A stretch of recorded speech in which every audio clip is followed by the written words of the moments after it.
The king refused to let anyone touch him. Not his servants, not his guards, not even his own family, because he believed his body was made of glass. He was certain that a single touch could shatter him into pieces. This was not a myth. This was not a metaphor. This was the terrifying reality of Charles VI of France, one of the most powerful men in Europe, who became a prisoner of his own mind.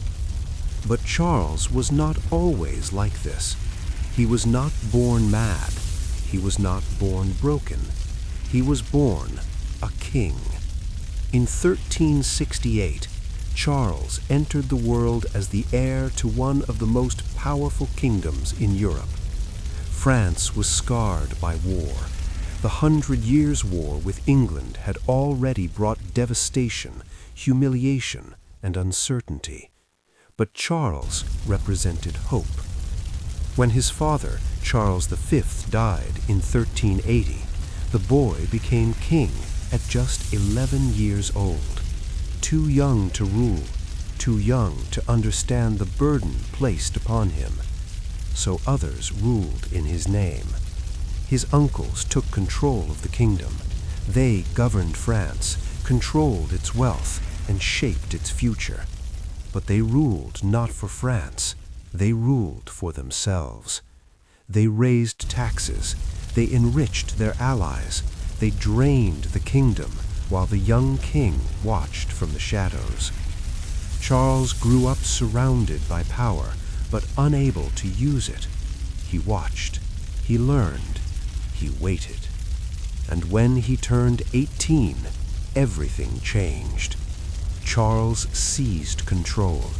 He removed his uncles from power. He surrounded himself with loyal advisors. He began to rule. And at first, he ruled well. He was intelligent, decisive, beloved by his people. They gave him a name, Charles the Beloved. He restored order. He stabilized the kingdom. He gave France something it had not felt in years, hope. But inside Charles's mind, something was beginning to break. At first, it was subtle. Moments of confusion, sudden mood changes, periods of silence. No one understood what was happening. Not yet. Because in public, Charles remained strong. He smiled. He spoke with confidence. He ruled like a king. But beneath the surface, his mind was slowly turning against him. And then, in the summer of 1392, everything collapsed. Charles was 23 years old, young, powerful, and marching toward war. He was leading his army through the forest, determined to punish a man accused of betraying the crown. The air was hot, the road was silent. And then, a stranger appeared. An old man dressed in rags emerged from the trees and grabbed the king's horse. He looked directly at Charles, his voice trembling, desperate. He cried, "Do not go forward, noble king. You are betrayed." The guards rushed forward and forced the man away. They beat him, dragged him into the dirt, and the army continued on. But Charles had heard him, and something inside him shifted. Hours later, under the blazing sun, another strange event occurred. A page dropped his lance. The metal struck another weapon. The sound rang out sharply in the silence. To everyone else, it was nothing, a small accident, a simple noise. But to Charles, it was something else. His body froze. His heart began to race. His breathing quickened. His eyes widened in terror. And suddenly, he drew his sword. Without warning, without reason, without hesitation, he attacked his own men. He screamed. He swung his blade wildly. His guards had no time to react. They did not understand what was happening. This was their king, their beloved king. But now he was trying to kill them. One by one, his sword found its targets. He cut down the men who had sworn to protect him, men who had ridden beside him, men who trusted him. They fell to the ground, bleeding, dying, confused. The attack was sudden, violent, unthinkable. It took multiple knights to stop him. They surrounded him, forced him off his horse, pinned him to the ground. And there, beneath the burning sun, the King of France screamed like a man who no longer understood reality. When it was over, several of his own knights were dead, killed by the man they served. Charles lay on the ground, trembling, his body weak, his mind fractured. He had no memory of what he had done, no understanding, no explanation. The king who had brought hope to France had just become its greatest danger. And this was only the beginning, because what followed was far more terrifying than anyone could have imagined. After the attack, Charles was not the same. At first, the court hoped it was temporary. Exhaustion, heat, stress, anything but madness. They told themselves the king simply needed rest. He was taken back to Paris, placed inside his palace, protected from the world, protected from himself. For days he barely spoke. He stared into nothing. He did not recognize the faces around him, not his servants, not his advisors, not even the queen. It was as if something inside him had gone dark. And then, slowly, he returned. His speech came back. His awareness returned. He remembered who he was. The court was relieved. France was relieved. Their king was back. But the peace did not last, because the episodes returned, again and again, and each time they were worse. Sometimes Charles would suddenly forget his own name. He would look at the people around him with suspicion and fear. He would ask them who they were, why they were there, what they wanted from him. He no longer trusted anyone, not even himself. Other times, he believed his family had been replaced by impostors. He would accuse his closest allies of being strangers. He would refuse to speak to them, refuse to see them, refuse to accept reality. The king was losing his mind, and there was nothing anyone could do. But the most terrifying change had not yet begun, because one day Charles became convinced of something impossible, something irrational, something that would imprison him in fear for the rest of his life. He became convinced that his body was made of glass. Not fragile like glass, not weak like glass, but literally made of glass. He believed his bones could shatter, his skin could crack, his entire body could break into pieces, all from the smallest touch, from the slightest pressure, from the simplest movement. And once this belief took hold, it consumed him. Charles refused to let anyone come near him. Servants were ordered to keep their distance. Guards were forbidden from touching him. Even helping him stand became impossible because he believed their hands would destroy him. He wrapped himself in thick layers of clothing, heavy garments, padded protection, anything that could prevent his body from breaking. He moved slowly, carefully, terrified of his own existence. Every step was a risk. Every movement was a threat. He lived in constant fear of shattering.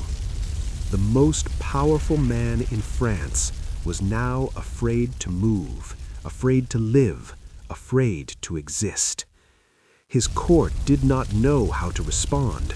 Some pitied him, others feared him, but none of them could reach him, because Charles was no longer living in their world. he was trapped inside his own. And inside that world, everything was fragile, everything was dangerous, everything was breaking. And as his mind collapsed, so did his kingdom. Because France did not just have a sick king, France had a king who could no longer rule. Power began to slip away from him, quietly, gradually, inevitably. And others were waiting to take it. Men who saw opportunity in his weakness, men who saw advantage in his madness, men who would tear France apart while the king sat frozen in fear. But the worst humiliation of Charles's life was still to come, because one day Charles would look at his own reflection and not recognize the man staring back. At first, the king feared he would shatter, but soon he feared something else. He feared himself. The episodes became more frequent, more severe, more unpredictable. Sometimes Charles would sit in silence for hours, motionless, expressionless, as if his mind had simply stopped. Other times, he became someone else entirely. He would speak rapidly, pacing, panicking, looking around the room as if surrounded by enemies no one else could see. His reality was slipping away, piece by piece. But nothing terrified the court more than the day the king denied his own identity. It began without warning. A servant entered his chamber, bowed, and addressed him as king. Charles stared at him, confused, suspicious, and then he spoke. "I am not the king." The servant froze, unsure of what to say, unsure of what to do. He assumed the king was joking, or confused, but Charles continued. "The king is gone." His voice was calm, certain, empty. He insisted he was someone else, not Charles, not the ruler of France, just a man, a stranger, lost inside a palace that was no longer his. Word spread quickly, fear spread faster, because if the king did not believe he was king, then who was ruling France? This was more than madness. This was the collapse of authority itself. Without the king, the kingdom had no center, no stability, no control.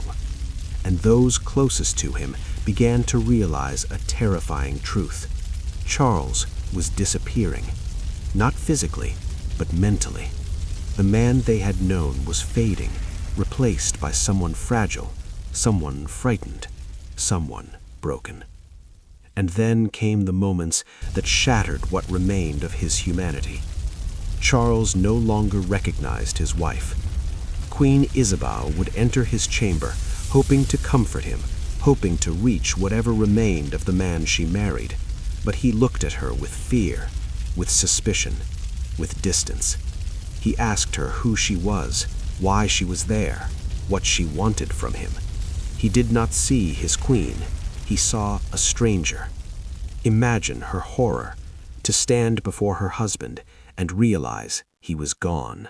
Not dead, but unreachable, still breathing, still alive, but lost. There were days when Charles would run through the palace corridors in terror, convinced something was chasing him, convinced something was coming to break him. Servants would find him hiding, trembling, whispering to himself, trying to make sense of a world that no longer made sense.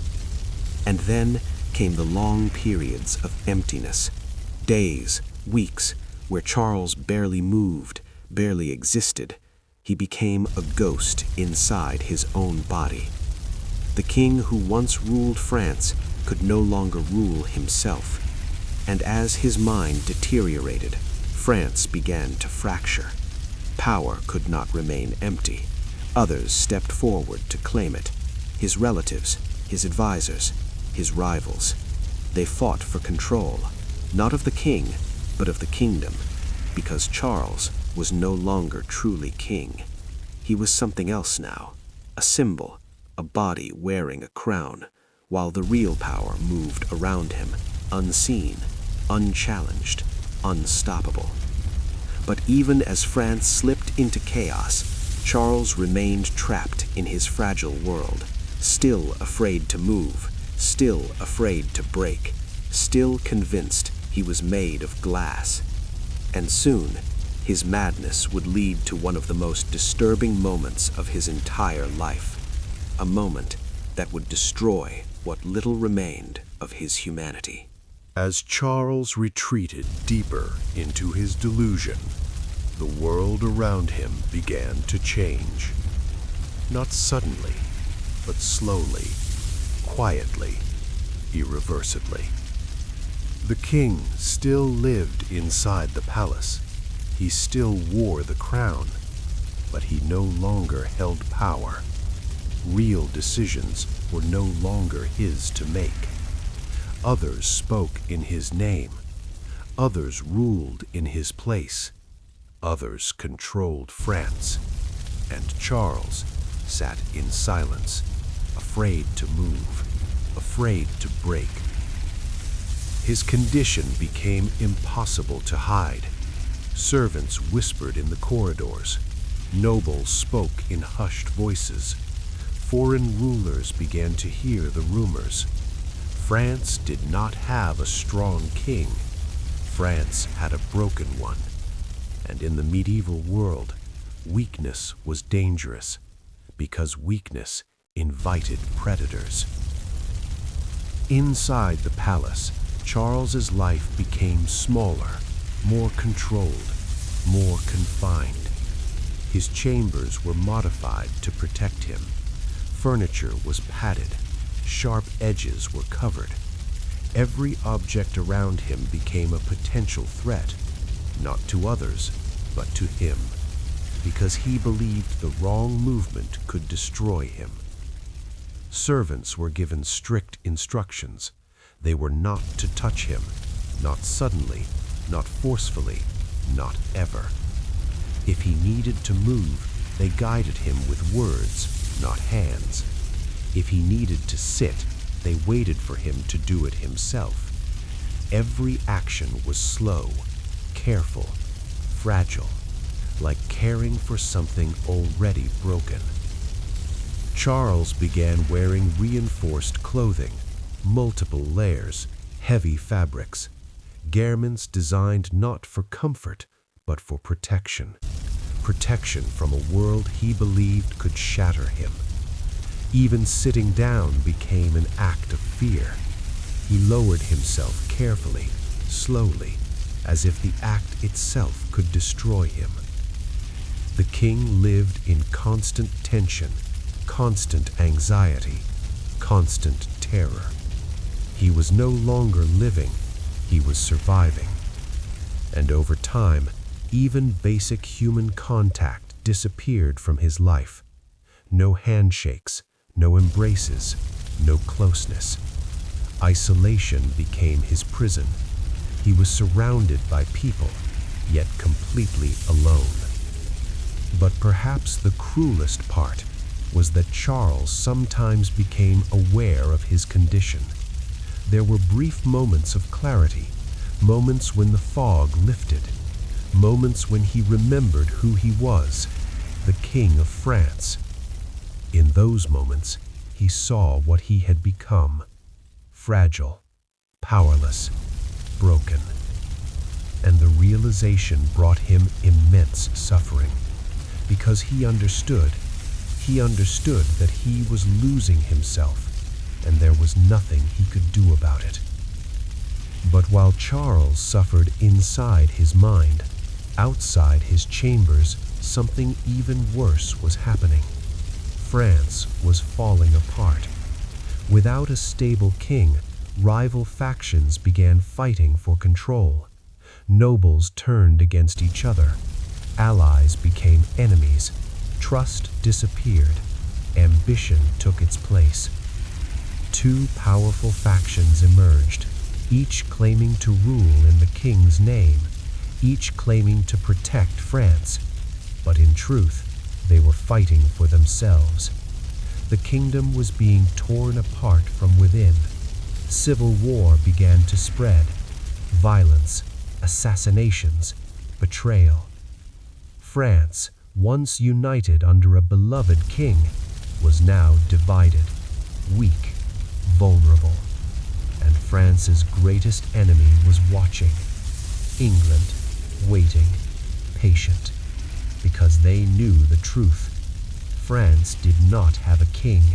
France had a man who believed he was made of glass, and they would soon take advantage of it.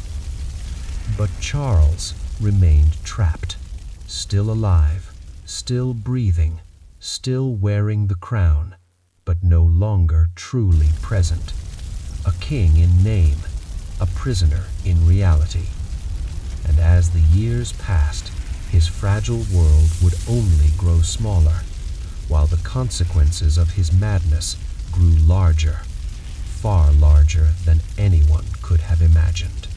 As Charles remained trapped inside his fragile world, France faced a very real one. A world of war, of invasion, of humiliation. England had watched carefully. For years they had waited. They had seen the reports, heard the whispers. The King of France was no longer capable of ruling. And now, England had their opportunity. In 1415, King Henry V of England launched his invasion. His army crossed into France, disciplined, organized, prepared. France responded. They raised an army, larger, stronger, more confident. On paper, France should have won. They had the numbers, they had the resources, they had every advantage, except one. They did not have a king. Not truly. Charles VI was still alive, still wearing the crown, but he was not leading. He was not commanding. He was not present. He remained inside his palace, lost in fear, lost in delusion, lost in himself. And without strong leadership, France made fatal mistakes. The French nobles argued among themselves. They competed for authority. They failed to unite. And in the end, they paid the price. The two armies met at Agincourt. What followed was a disaster. Mud slowed the French advance. Chaos spread through their ranks. Their own numbers became a weakness, and the English destroyed them. Thousands of French soldiers died. Nobles, knights, leaders, all cut down. It was one of the most devastating defeats in French history. And the King of France was not there. He did not command his army. He did not rally his men. He did not defend his kingdom, because he was still afraid to move, still afraid to break, still afraid of a world his mind could no longer understand. The defeat shattered France, but England was not finished. They pushed deeper, captured more land, took more cities. France was collapsing. And then came the ultimate humiliation. In 1420, a treaty was signed, not by Charles willingly, but in his name, the Treaty of Troy. It declared that King Henry V of England would become the heir to the French throne, not Charles's son, not his blood, not the future King of France, but a foreign king, an enemy. It was unthinkable, unimaginable, unforgivable. France had not just lost a war, France had lost its future. And Charles VI, the King of France, could do nothing to stop it. He remained inside his fragile reality, inside his prison of glass. The most powerful man in France had become its most helpless, and his kingdom paid the price. But Charles's suffering was not over, because he would live for 2 more years. 2 more years trapped inside his broken mind, watching nothing, understanding little, remembering less and less, until finally his long descent came to an end. By 1422, Charles VI had spent decades trapped inside his own mind. Decades of fear, decades of confusion, decades of isolation. The boy who became king at 11, the young ruler once called Charles the Beloved, was gone. In his place remained a fragile man, a man who had lived in constant terror of his own body, a man who believed he could shatter at any moment, a man who had watched his kingdom fall apart around him. In the end, his death was quiet. There was no great final speech, no moment of clarity, no dramatic farewell, only silence. Charles VI died in Paris in October of 1422. He was 53 years old. He had spent over 40 years as king, but much of that time he had not truly been present. He died the same way he had lived for decades, fragile, uncertain, alone. And the tragedy did not end with him, because the treaty signed in his name remained in force. England still claimed the French throne. France was still divided, still occupied, still broken. His madness had not only destroyed his own mind, it had nearly destroyed his entire kingdom. The king who feared he was made of glass had watched his country shatter instead. But perhaps the most disturbing part of his story is not how he lived or how he died. It is how human his fear truly was. Because Charles VI was not afraid of enemies. He was not afraid of war. He was not afraid of death. He was afraid of breaking, afraid of losing control, afraid of becoming fragile in a world that demanded strength. And in the end, that fear consumed him. Today, history remembers him by many names. Charles VI, King of France, the Mad King. But one name stands above the rest: the Glass King. A ruler who survived war, survived betrayal, survived the collapse of his own kingdom, but could not survive his own mind. Because the most terrifying prison in history was not made of stone. It was made of fear, and he never escaped it. His long descent came to an end.